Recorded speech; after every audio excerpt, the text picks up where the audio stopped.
Don't frazzle my It's the Woodworking Morning Show.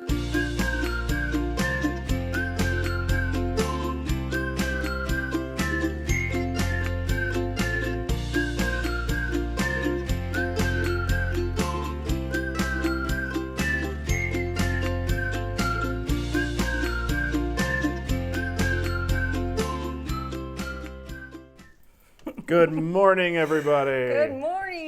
Good morning, and good morning to you. Hey, guess what? Chicken butt. My stuff is frazzled. It's a snow day. Don't frazzle my. Can't even say it. I don't want to ruin any little kids' ears that might be listening. We woke up this morning, and it was extra snowy today. We were thoroughly frazzled. I'm like, we got a show. The kids are home. This was one of those mornings where, like, we had snow a few days ago. We expected the kids to have off. They just had a delay. But no one even really kind of realized that it was going to snow overnight. Mm-hmm. And I get the 5 a.m. call from the public school system. I can turn that off. I could also put my phone on Do Not Disturb, which is what I should do. But 5 a.m. I get the call that school's closed. And I'm like, oh, good. We can sleep in. And I'm like this. And Mark's brain is like, no way. 5 a.m. is too close to wake-up time. So thanks for the call. And the kids are in the house now. Hey, Rich Tapper, but you gotta live in Florida.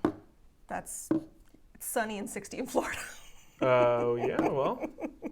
My aunt lives in Florida. I've been to Florida many times. Every time I've You like Florida? I'm not a fan of Florida. I'm sorry. It's a little humid. I walk off the plane and I hit a wall of water. Yeah. You know where Florida, that's like when you're from the East Coast, Northeast, New York, New Jersey, the whole thing is like people talk about retiring to Florida. Yeah. Or we're going to move to Florida. And it's a thing that most people talk about but never do. But it's always Florida. And I grew up as a kid not even realizing that the left half of the country existed because it's like, no, what do? You go south to Florida. Florida. Or maybe even Georgia, if you're feeling spicy. But yeah, it never occurred to me that people can actually live in places like California. Yeah, I guess growing up in Missouri, my aunt lived in Florida, so we took a number of trips to Florida to visit her for like summer break and stuff like that. But it was never like, let's go to Florida to retire. Yeah, it's a whole thing. It was more like the Ozarks. I think that's where you went. Half you of Florida, retired to the Ozarks. Half of Florida is probably retired Italians.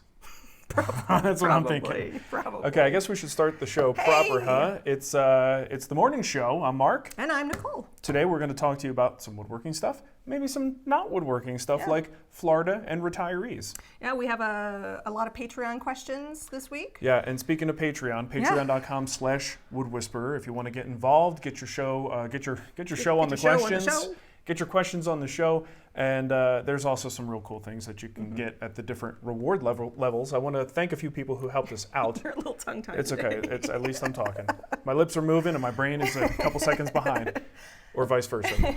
Okay, so we want to thank Dan Stark, Michael Monday, Timothy Harris, Paul Bolton, Travis Sprouse, Carl Regan, Chuck Wine, Thomas Silvaggi, Scott Reichinger, Greg Miller, Brian Cothy, Michael Schus, Tom C., Stephen Neal, Douglas Deal. Oh, that was a nice rhyme. David Nichols, Mark and Nicole Chapelski, and Eugene Haskins. Oh. Once again, we're playing catch up for a few shows here, guys. So we're gonna try to get up to current Patreon donors, but there's too many to fit on that little. You're awesome, that little all screen. of you. So we're gonna do an after show after this one, and I'll put a link in the chat. Or if you just go on Patreon, you'll see it. It's right there. Yeah. So that after show is for Patreon folks who are $2 and higher. And the after show is just, it's like, whatever. Hear our thoughts on Picard. Yeah, we're going to talk about Picard, and I might even talk about my shoes. Yeah. Lots of exciting stuff here. Chuck Taylor. Okay, so Mike McMahon was on the wrong stream, apparently. This chat isn't connected to the live stream. Oh, what? How is that possible? It's YouTube. Oh, lovely. What am I saying?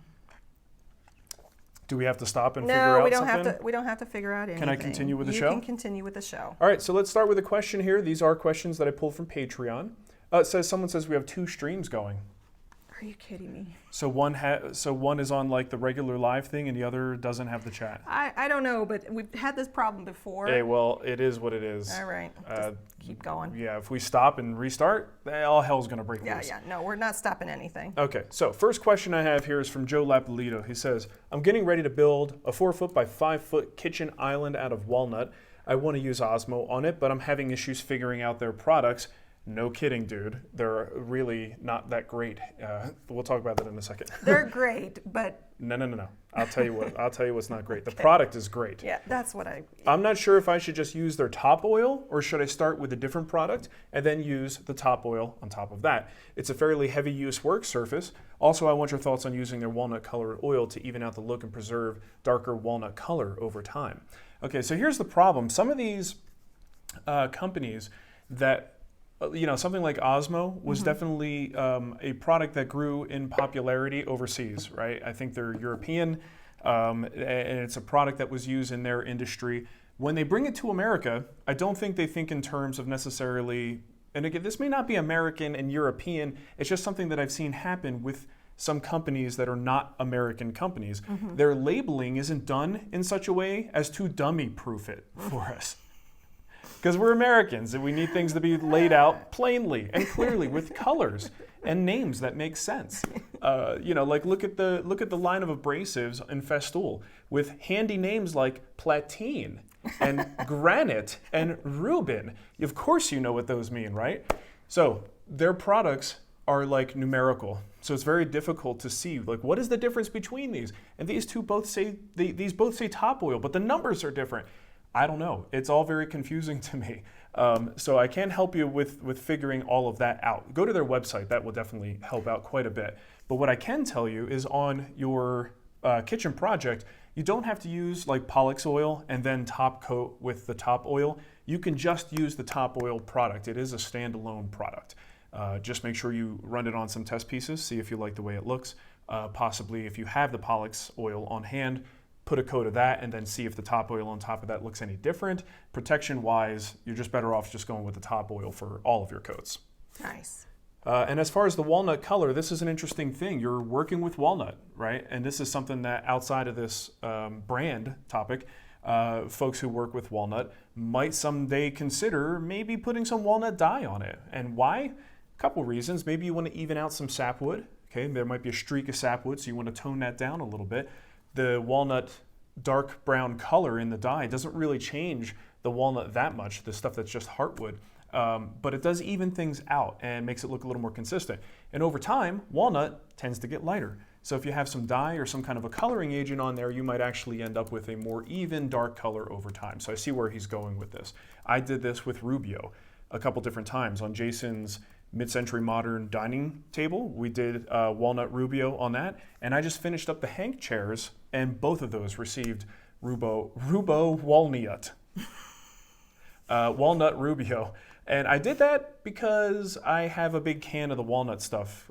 We did a floor project in the basement, used the walnut, and the stuff goes so far. I had so much left over, but anytime I do walnut and I want a Rubio finish, I'm going to go ahead and hit it with that walnut color. It just really makes it a deeper, richer, more consistent color. It doesn't make it look unnatural, but it kind of just enhances things a little bit. Like when I go on Amazon and I type in Osmo, first thing, I get a kid's toy. Yeah, you get the kids' line of toys.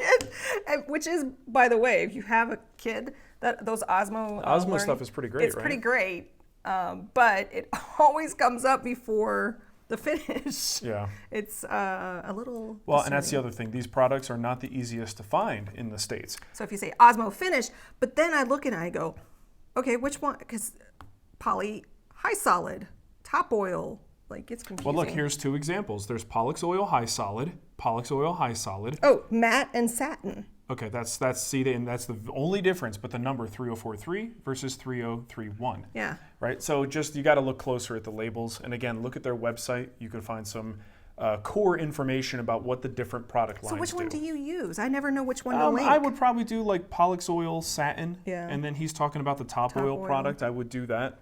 Okay. Their high solids is a good one. They have a 0 or a low VOC. I think it's Osmo Pure which is a really good one that just has super low VOC. So I'm going to throw those in the Friday Live go for category. There you go. You got another question? I do. I have plenty of questions. Oh, we have plenty. Alec McMahon says, I feel like I'm missing out. I can never not, whenever I see McMahon. McMahon. You got to pronounce it McMahon. I always pronounce it McMahon. That is the best. That's why we love you, Nicole. We like to frazzle your stuff. Alex says, I feel like I'm missing out when it comes to design, cut lists, and mock-ups by not using SketchUp. Do you have a favorite resource for learning SketchUp for woodworking? I don't mind paying for quality content. Might you consider putting together a SketchUp class for the guild? Okay, well, I'll answer that last question first. We're actually in talks with the guy who does all of our SketchUp plans for the guild, Brian Benham, about doing a SketchUp course. It's one of those things that's kind of a side project. So we have this email string that's about 6 months old, going back and forth, and it takes us each about 2 or 3 weeks to reply. So it's a very slow conversation. Excuse me, but that is something we really do want to do. And hopefully, maybe we'll be able to provide that for you guys this year. Outside of that, I actually haven't really taken much other than Bob Lang's SketchUp courses that he's done. He's done a few really good ones, so look into those. David Wiggins here, in reply to this, he said, I'm self-taught over the past 15 years, and I could say that one of the best ways to learn it properly, he says, is to use Skillshare. I signed up and learned things that I never knew all this time. Let's see. I've heard it. I've looked into Skillshare before. Scott M says, if you have the platform bed project that's in the guild, there is an hour-long video in there about designing the bed in SketchUp. I forgot I even did that. So thank you, Scott. I mean, a lot of times, especially in the guild, we'll do these like mini deep dives into things like design or some sort of piece of software, and I years later can't even remember that I did. One of the first videos back in 2007 you did was an arts and crafts table. Yeah. That has a whole thing on SketchUp. Now SketchUp has probably changed. Yeah, the core of it is still the same, though. Yeah, they have new versions and there's new things you can do with it, but at its core, it's still the same basic set of tools that you need to know to be able to manipulate pieces and make projects in it. Okay, Colin Watson says, did you have to do any sanding on your T111 before the Danish oil or just slap it on raw? That's this stuff right here. This is exterior rated, like sheathing-ish type stuff. Like if you're building an outdoor shed or something, this might be something you would use to skin it. And it doesn't really need a finish, doesn't need a sanding, but if you're bringing it into your shop and now it's on the shop walls, you know, not that I want to see somebody do an entire shop, like wall all around, like everything with this, and then wind up sanding it and putting finish on it. It's kind of unnecessary. But in my case, I didn't have that much to do. The second thing was, on mine, I film here, right? So if this stuff is really like a bright yellow color, I don't like the way that looks on camera.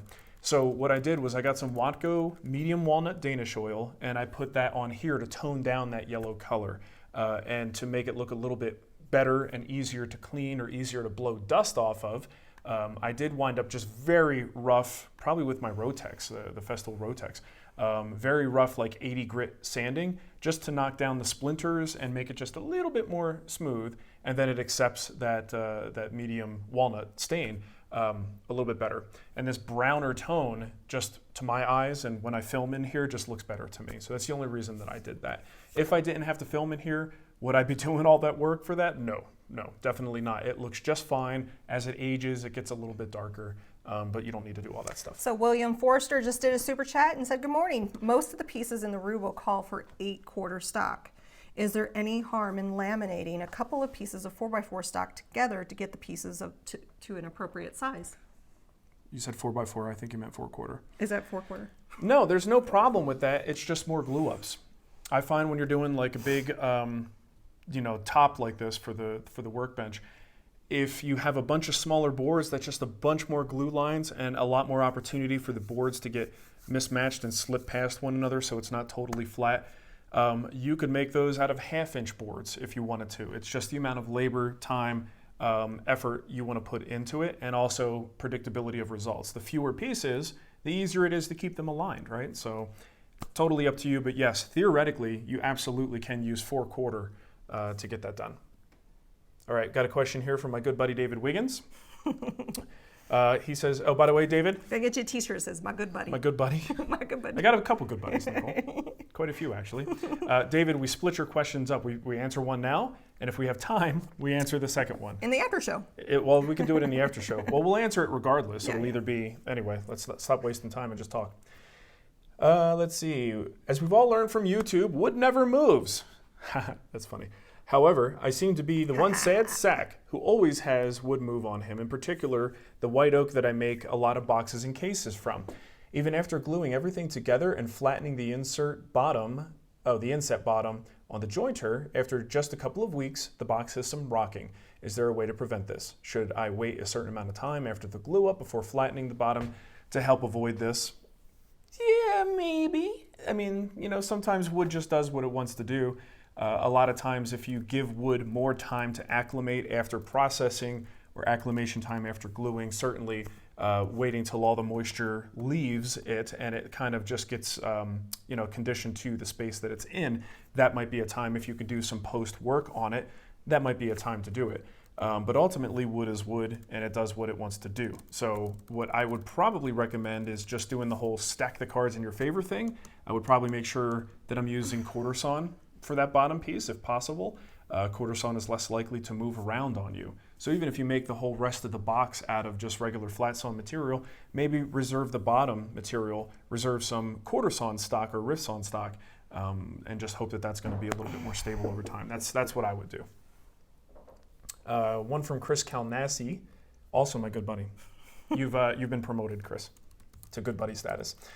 He says, I know when you had your 8-inch jointer, you showed various methods of flattening rough stock when it was wider than the jointer. So between cutting on the bandsaw and then regluing after, skip planing, using a planer sled, or face jointing the 8-inch and then jack planing off the lip. That's a good title, jack planing off the lip. After just I skipped to the wrong question. Which method do you use the most? And which method did you use the least? Anything you would add to that? Okay, so it kind of depends. If there is a project where I really want to preserve the look of that wide board, I would most likely do the remove the jointer guard method, joint the 8 inches, and then hand plane or figure out some other way to flatten the remainder, flip it, put it through the planer, that whole thing, right? That planer sled method. The one I use the least, I would say, is probably the planer sled. So straight, from the beginning, get a piece of plywood, put this uneven rocking board on it, shim it up where you can, maybe put some hot glue in there, pass that through the planer. That method, it's just a lot of labor, and I usually wouldn't wind up doing it. So skip planing is something that I'll do. If the boards are already pretty flat, I'll skip plane them. If it's absolutely crucial that I get perfect flatness and I want to see all of the, the glorious 16-inch, 12-inch board that I have, I'll use the planer guard removal trick. And then if I don't really care too much about the look, but I still want a certain level of precision, I might just cut it down, and glue the pieces back together. So, but it is definitely a situational sort of thing. I could do this one really quick. This is from Plain Marks. He says, which woodpecker tool or tools have you gravitated to the most? It's a great question. I should have read that earlier. It's a hard question to answer. I actually had somebody message me on the guild chat and ask me more about your thoughts on the easy edge one that we talked about last. And I sent him the demo that you did. This square, oh, you know what? It's not over here. It's on the other side. Oh, no, it's right here. This is the one I use, without a doubt, the absolute most. Is the big... Jesus, you almost knocked me out. I know where all things around my body are at all times. No, you don't. Like a ninja. You tripped over Millie's head last night. That was Millie's fault. She put her head under my foot. The big framing square, right? This is the 26 by 16 precision woodworking square. Fantastic. There's just times where you need to get a good right angle on a big panel, and I don't trust anything else, right? This thing, I know it's rock solid. So this is, this is a June 2011 Oh, that's cool that they date production. their stuff. Yeah, so I got this a long time ago, but this has been a great thing. 2011, that was before Mateo was born. Yeah, 2011. So that is something I would highly recommend. I don't know if that's a regular product yet or if they still keep that at one-time status. The other thing I use a lot is the track saw square that they came up with. That was a one-time tool. I do not think it's a regular product, but I absolutely think it should be. It's basically, they had an earlier version of this which wasn't very good. This one is like dead on rock solid, and you can get 90 as well as other angles depending on what you want to do, but it attaches to a track saw, like the Festool track saw.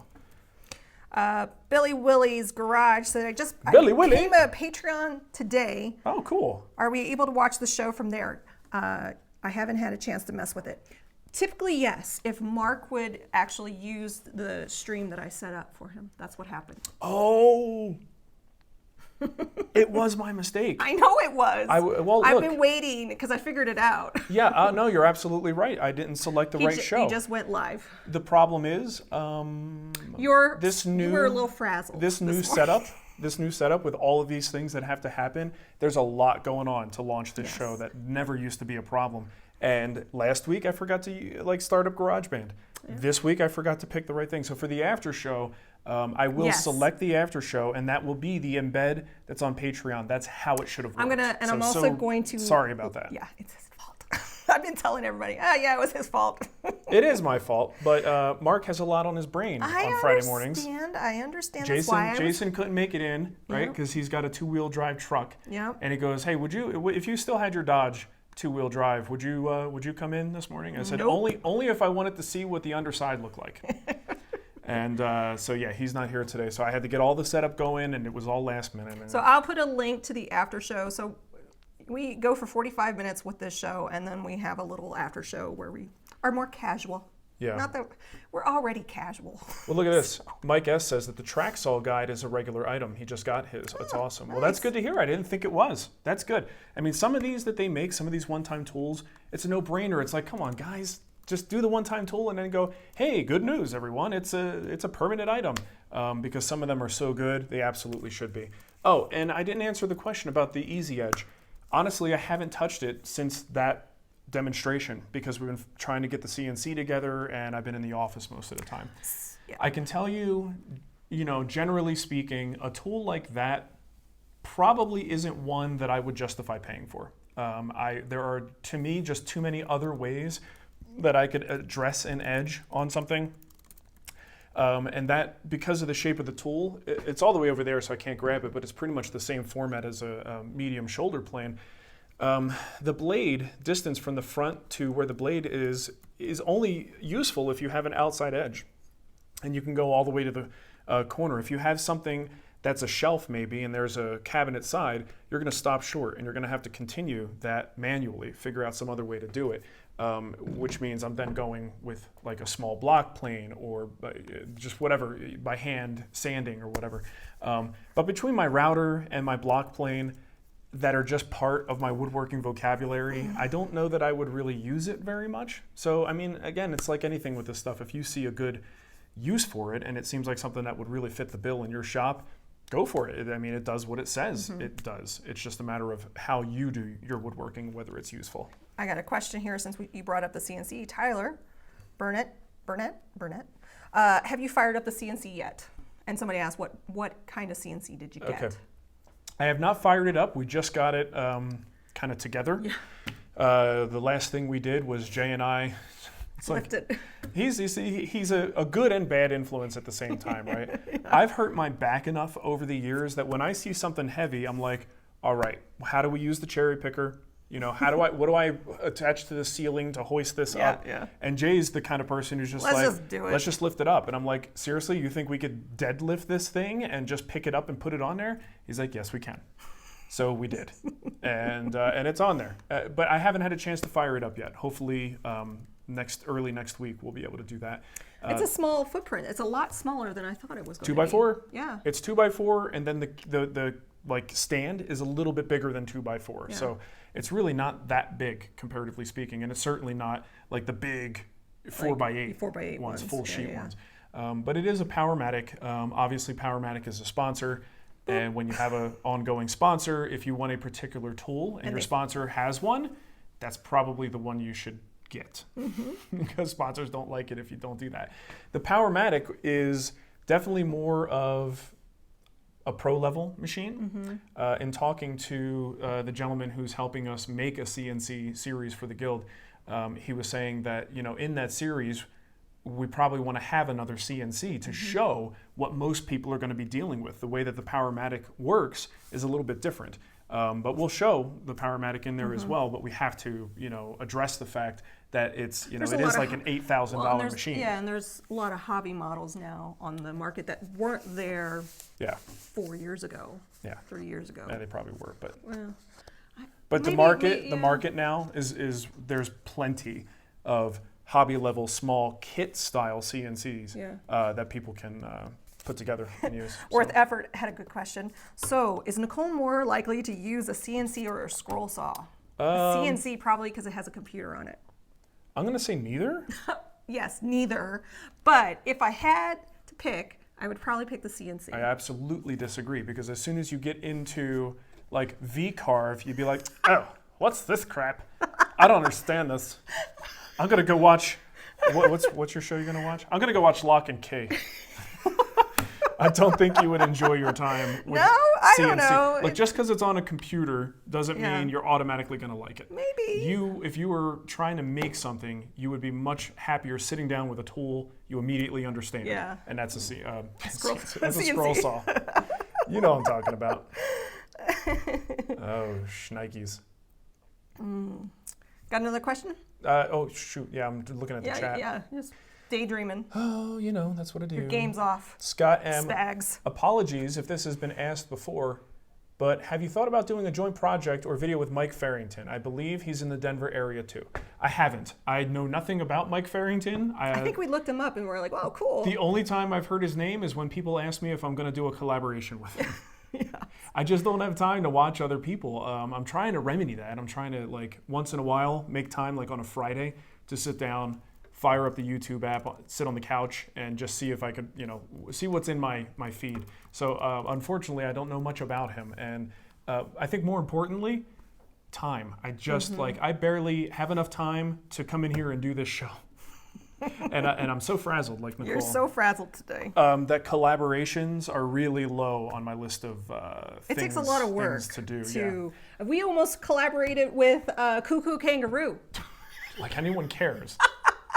That was, you say we almost. We almost. This was all you. I know. It was all your idea. They're great guys. Yes. But I'm sitting here going, what the heck am I going to do with two white rappers who sing songs for kids? But what am I going to do with that? I love Cuckoo Kangaroo, so I was trying to figure out a way for us to work together. That's great, hon, but I just couldn't see it happening. It takes a lot of effort. But realistically, a good collaboration is a lot of work for both parties to engage in something like that. Yeah, so if you ever email us and say, hey, let's collaborate, what kind of ideas? We will have no ideas. I want to collaborate with you. Do you have any ideas? It's the worst way to ask for a collaboration. Yes. The way to ask is, hey, I'd like to collaborate with you. Here's my idea. Here's the idea. Here's how we get it done. Yeah. Don't make us think. Okay, so Scott actually had a second question. I'm building a router table out of aluminum T-slot framing and need to make a top. I've seen a lot of people use MDF for dimensional stability, but I worry about the durability. I was thinking of laminating it with another layer of 3/4 inch ply underneath and making it replaceable, but I feel like it's overcomplicating this. Any suggestions on materials for a router tabletop? Well, I haven't actually made one myself, so I'm just kind of speculating from things that I've seen. Something people do is they'll take MDF as the core, and then they'll put an actual laminate over top. So you have a like plasticky, this is basically all of the manufactured router tabletops that you see, most of them are that, right? They're typically some kind of sheet good, usually MDF, that's been surfaced with a true laminate, almost like a kitchen counter laminate. So I think that's a perfectly good idea. I think you could focus a little bit less on what the top is made out of if you brace this thing properly. That's one of the flaws of a lot of the manufactured router tabletops out there, is they can sag over time because they don't really have the extra bracing that a top that's under that level of weight for that long period of time, it doesn't really have the bracing that it should. So one thing you should consider, since you're working with this aluminum, possibly look at where the router is going to go under the tabletop and see if you can't put some cross braces that span from side to side and engage with the stand itself. Or at the very least, use them almost like cleats and then screw them into the underside of the top and just use that to firm things up a little bit and help you prevent sagging. You do that, and now you don't have to worry as much about what you make that top out of. You still want to make sure, though, I wouldn't want an MDF top surface at all. I would definitely want some kind of surface that slides and is nice and slick. So I think any core that I do, I would still be putting some kind of laminate on top of it for protection. Gazang wants to know how you popsicle. Popsicle, popsicle. You know how we I do. got a super chat here from Chase Moore. Hey, Chase. Having trouble with the PM 1500 mobile cart being stable when ripping. What do you use? Do you have a mobile cart on your 1500? Isn't a PM 1500 the bandsaw? I thought that was the bandsaw. Yeah. Maybe? Yeah, I just confirm before I answer. It's got to be the bandsaw. He also said, what mobile base did you use for your PM 1500? I tried the adjustable one and it rocks like crazy. Okay, so I have one that I believe they sent me. Or I don't know.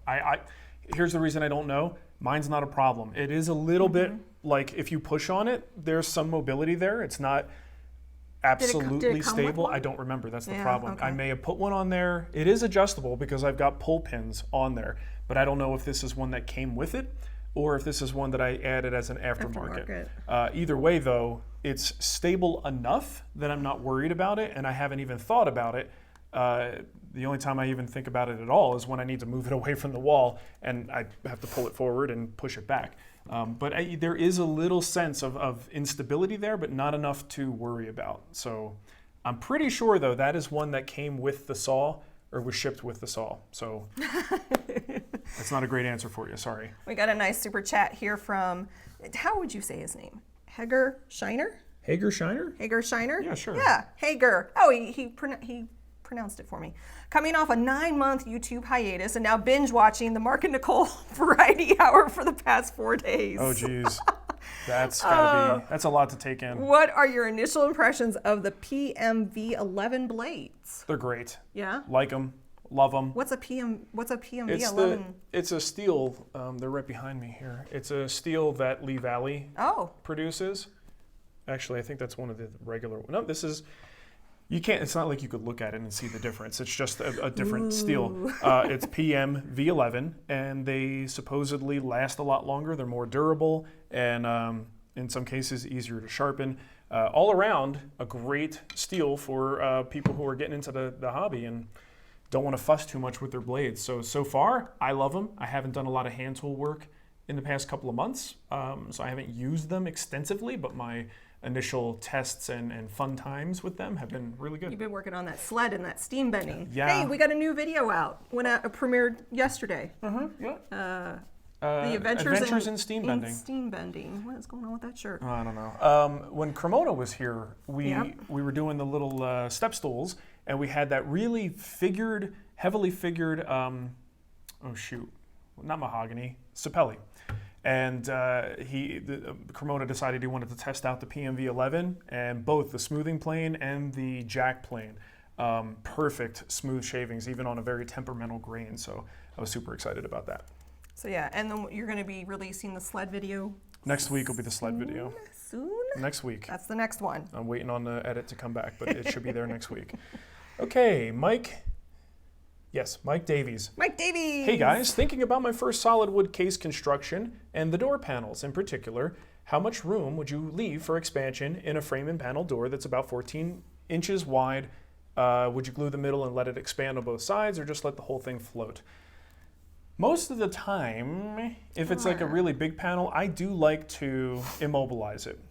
So a little bit of glue at the center of the panel and allowing the outsides to expand and contract. How much to allow? I can't tell you that, because that's a question based on what time of year it is, what the current relative humidity is, the condition of the wood, and then where it's going to go from here. So what you need to do is go look at like this, not the Sagulator, Woodbin has a bunch of calculators. One of them is a wood expansion calculator. Go take a look at that and put the, input the size of the panel and look at the change in humidity from where it is now and where it's likely to be in summertime, and adjust accordingly. So most of the time in the winter, things are pretty dry. So if you have to allow for anything, typically at this time of year, you're allowing for additional expansion. How much to allow? Again, totally depends on what the calculator says. I'll be honest though, most of the time, I don't even really think about that because you could still allow for movement, expansion, and contraction. There's a certain amount of like fudge room you have there. So almost any time I make a frame and panel door like that, I'm gonna give it maybe a 1/16 per side to an 1/8 of an inch per side. And I've never had a failure based on doing that. And I kind of do that as a blanket rule, no matter what time of year it is. So the panel is long enough and the grooves are deep enough that with that 1/16 to an 1/8 of an inch, no matter what it does seasonally, even if it gets a lot smaller, it's still not gonna make the panel come out, right? So that's my lazy solution to it, is to give it about, maximum 1/8 of an inch, and it should absolutely be covered, regardless of the season. All right. I got my last question here. Oh, you don't David. have. You have more. You didn't get them all. When did they come in? They came in. Tommaso has a question. He goes, crap, I posted my question on the wrong Patreon post. Oh, Tommaso. I was just wondering if Mark had any issues with the moisture on the miter saw cabinet wicking from the slab. Didn't we answer that last week? We did answer that last week, and I thought it was Tommaso who asked it last week. Did you not watch the show Tommaso, last are you week? not listening for the answers to your own questions? Again. No, I'll answer it very quickly. Not at all. They're not touching the ground. We have the little spacer foot things on there, which even if you don't extend them, they are going to raise it off the ground. And as long as you have that airflow there, should be no problem. Mine, most of the cabinets, they're extended because the floor over there it's a little bit like this. That's what it's shaped like. So yeah, no problems at all with moisture. I got another question here from Joe Clemmer. Joe! What's your stance on using veneer? Acceptable to use cabinet side that is visible? Use on a cabinet side that is visible. Yeah. Veneer is great. If it's done properly, I think veneer is a fantastic thing to get into, and as long as you treat the edges correctly, it's great for cabinetry. You could get some really beautiful figured or exotic or something that would be hard to get in solid wood or hard to get in a plywood, right? You just use plywood as your core, get something with a very lackluster face, and put a really nice veneer on it. That's a great way to dress things up and get a lot of mileage out of a precious species. Big Willie wants to know if we have any new information on the new guild instructor. No, not yet. I can tell you who we're talking to. Yeah. It's Megan Fitzpatrick. Yep. And I did have a conversation with Megan. She's on board. Now she's waiting for me to give her potential travel dates. I have to work out all of Mark's travel because he is now going to be traveling to Jory's shop to film those projects. 2 projects. Which somebody actually asked about. We're doing a 2-for-1. Where is it? Jory. Yes. Ryan Elliott says, have you talked about what's in the pipeline for the guild? Since it's not posted, I see Jory announced on Insta that he's going to do his stool. Anything else? So we got 2 projects from Jory, 2 projects from Philip, and hold on. Let me answer the thing about Jory. Yeah. Jory has I can't remember the name. He always has specific names for his pieces. But it's kind of like a low entertainment center thing with sliding doors, and one of the panels is a power carved, weird looking panel. It's absolutely beautiful. That's the primary thing I'm going there for. The stool is the second project we're going there for. So we're going to try to knock both of those out. And I don't know, as far as release and when those things are actually going to be on the site, no idea yet. I'll just be lucky to be able to go there and film them both. Yes. Doing the same thing with Philip Morley. Oh, and then we got Daryl on the schedule too. Yeah, Daryl's on the schedule as well. And Philip Morley is going to also be 2 projects. I think we're doing a lounge chair. And actually, I don't know what the second one is yet. We might not have decided. But yeah, I'm like, the thing is, I'm like, I don't want to just do this once a year. I'd like to be able to get more if I can. And I'm already here. So let's just add 2 or 3 days to this and get a second project, and everybody wins. So Tommaso says, I'm sorry, I missed it. Sorry, I was in the shop. Oh, well, allow us to answer your question again because you missed it. We love you, Tommaso. Because Hank has been making me laugh a lot in the chat. Yeah. He says he's going to go, he wants to go to Jory's just to pee off the deck. Listen, it is one of the most exciting and liberating things you could possibly do. I hear Ava. I hear Ava. There's a question right there. You might want to take that mic off. You might will not want to walk away. Sorry about that noise. All right, there we go. Yeah, it's one of the most liberating things is to pee off of an elevated deck. There's nothing down there. You're not peeing on anything valuable. It's just grass. Pee off of there, but do it at night. And I had these visions of like a little night monster coming up and biting my business. It's a little bit weird. So let's see. Let's get that question out of here. Well, she said, here's a question, and there's like 10 questions. Sorry, I don't like silence, but I have no choice but to read these and be quiet. Okay, Beasley7 says, started making the green and green chest out of cherry, life invaded, and I had to set it aside for a couple of months. Now I have some dark patches on the wood. Can I sand them out, or should I start over? Well, Beasley, it's kind of hard to say without seeing these panels. I don't know what these splotches are. What they are determines what you might be able to do. If they weren't there before, I would have to think there's a good chance that a scrape or light sanding would make them go away. But have you tried to sand them? That's the first thing you should do. Sand it. See if it goes away. If it doesn't, then maybe scrape. Go to the next level of intensity, or get your random orbit sander and sand those spots and see what happens. But ultimately, spots that weren't there before that suddenly appeared, I would say, are likely to be sanded or scraped out. I don't think it's like a deal breaker. Let's see, in the guild. Tyler Brunette says, is the track for your track saw flat or is it curved? I got one from Grizzly and the track is warped. Tyler, all of my tracks are Festool tracks, and I don't believe any of them, at least that I've noticed, has been anything but dead flat. If they aren't dead flat, I haven't noticed. So the fact that you've noticed tells me that it's bad enough that it's a significant problem that you were able to see it. So that would be one. I don't know if they'll take a return on that, but I would definitely try to replace that one, because if it's not flat, that's really annoying. How can you trust the straightness of that cut if it's not sitting nice and flat? Oh my goodness. I answered Beasley's and Tyler's questions. Did you ask TT? TT? No. TT did a super chat. Hey Mark, I have an MFT and a small table saw. You gotta go TT? TT? Okay. I was wondering if I should buy a miter saw. MFT does the job most of the time, but a miter saw would definitely be handy. I have a small shop. I think you may have answered your own question. Do you want one? Do you think it would be handy? Do you have the money? If you do, buy it. A miter saw... You use yours quite a bit. For rough cutting lumber, if you have one that's really well tuned, now you can use it for quality cross cuts, get a good blade on there and some zero clearance. There's one thing that I know people who use, like, they're fully invested in the Festool world, and that's what their shop is primarily consisting of. So even like without the table saw, they've got the MFT.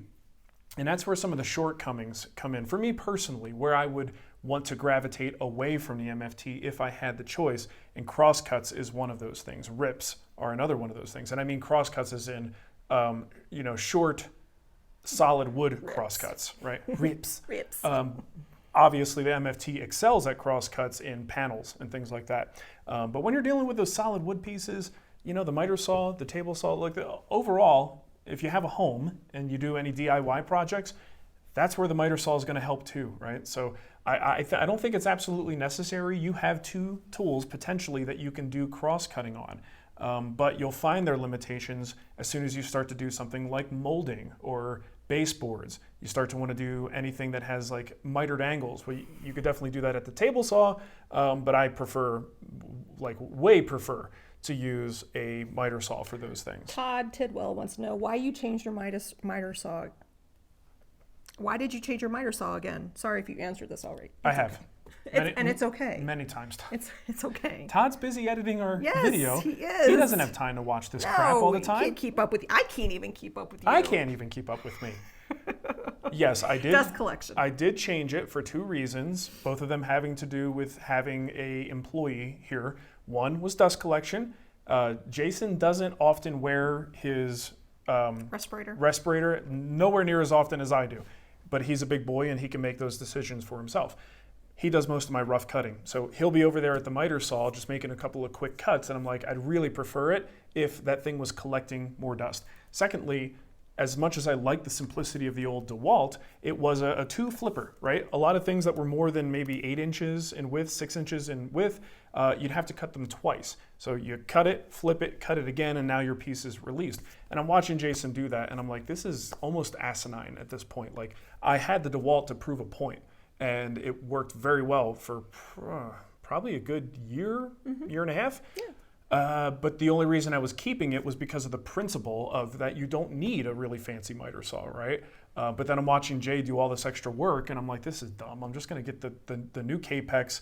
He'll be happy, I'll be happy, and then we'll move past it. Jason Smalls just submitted a show title called Almost Asinine. Almost Asinine. I got a super chat. It's a good nickname for me. I have a few super chats that I missed. Alan Lilich is in the chat room, and he said, nice. +1 for the WP 2616. Love it. What's WP 16? What is that? Woodpecker? Oh, yeah. Probably Woodpecker. the 2616 square that I showed? Yep. Oh, I just thought of this. I should have mentioned this at the top of the show. You guys know that Wood Talk is back? Oh, yeah. Have you heard? Have you heard? Have you heard the good news? I'm actually going to go around. I'm going to get a black notebook. I'm going to put on a white dress shirt and a tie, and I'm going to ask people if they've heard the good news, and then I'm going to hand them a Wood Talk sticker. You think that'll go over well? When are you going to post the first episode? Wednesday. Wednesday. So we are now Next doing Wednesday. 3 shows a week. We are the show is sponsored by Rockler, and it is back in business for another year. So blame Rockler You could blame Rockler. You could also blame Matt, because it was Matt's original seed of an idea while he was here. It was. We all brainstormed together. Remember in the kitchen we were talking about Totally. And I talked about it with him on our first recording. I'm like, tell me if I have the story wrong, because in my head, I have it where Matt was asking like what it would take to bring the show back. And then that got my gears turning, and next thing you know, here we are. So Not 3 shows a week. No, did 3 I say shows a week? month. Yes, a month. Please. Once Not a week. 3 shows a week. 3 shows a month.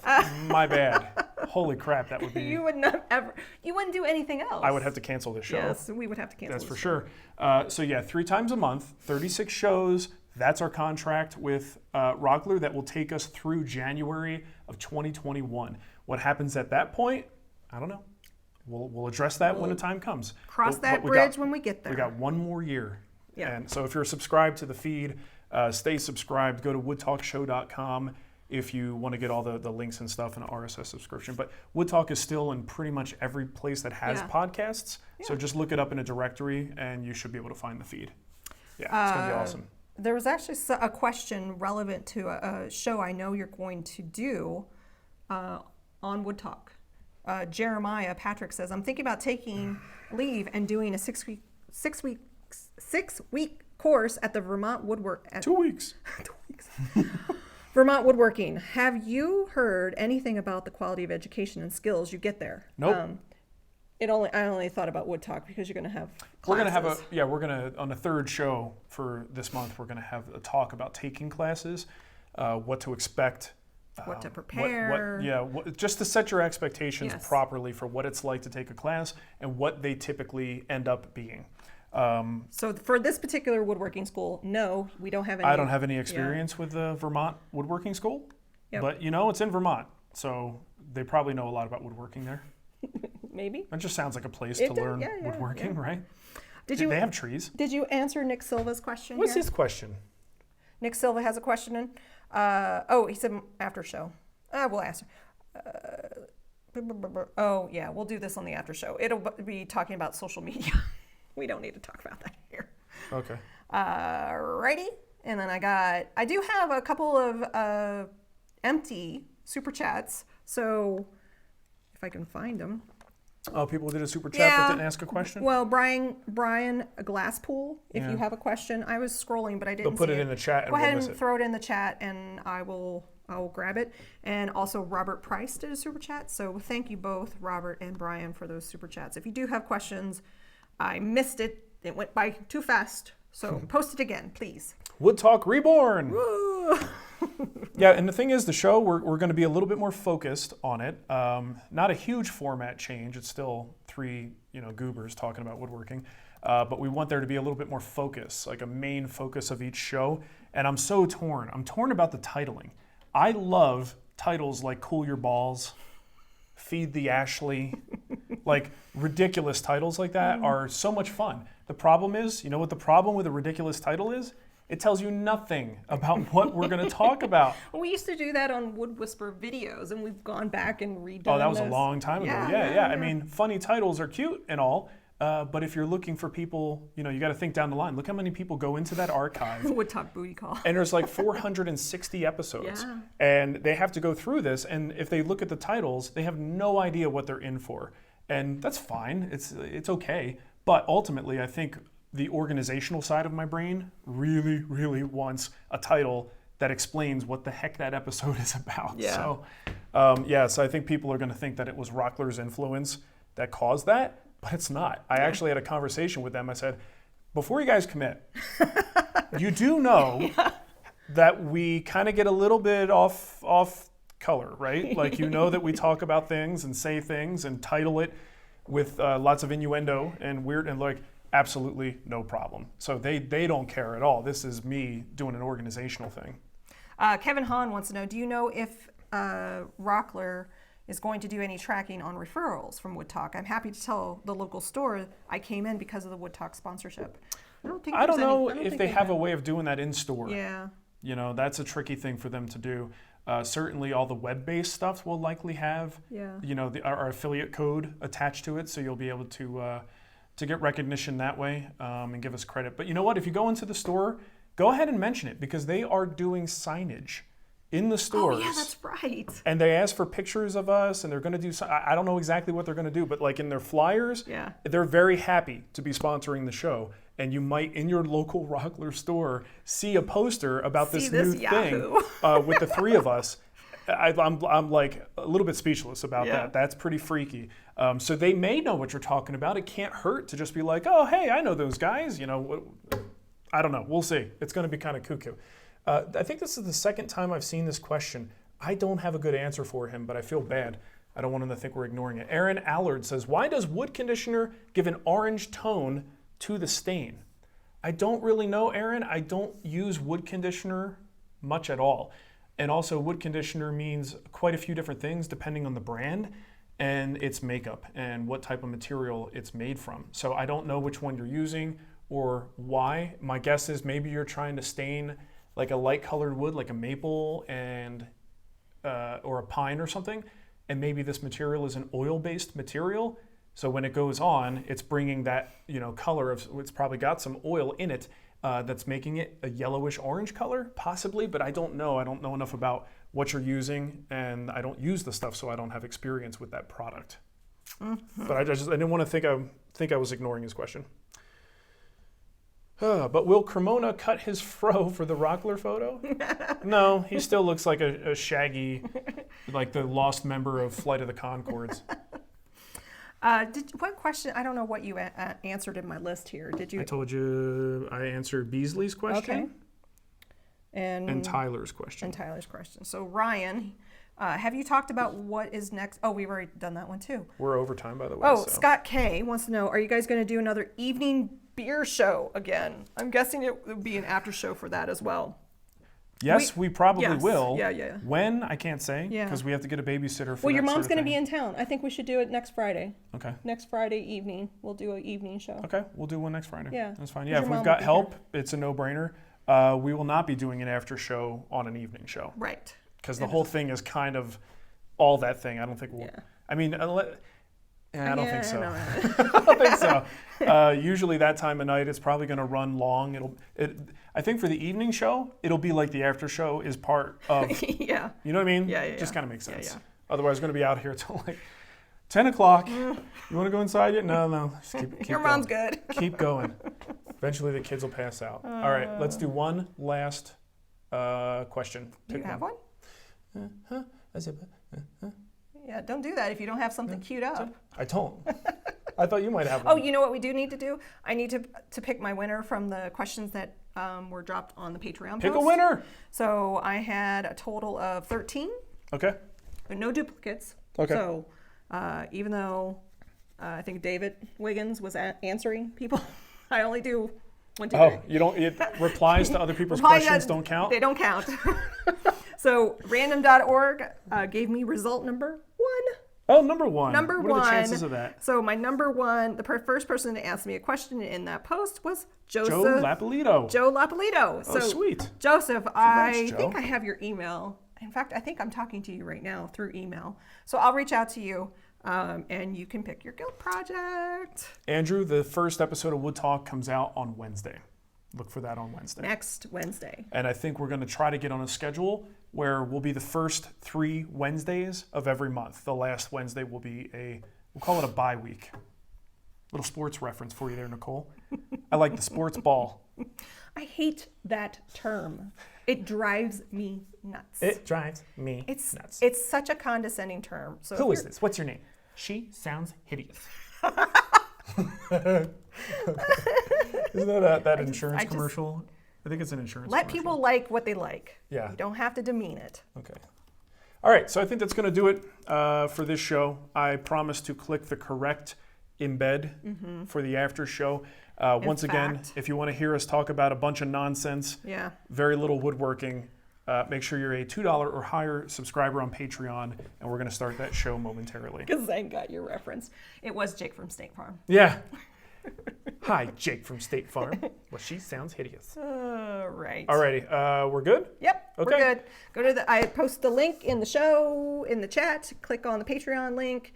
And if you want to join the chat, there's a link to join the chat. Yeah. Okay. Have a great weekend, everybody. Bye. Toodles.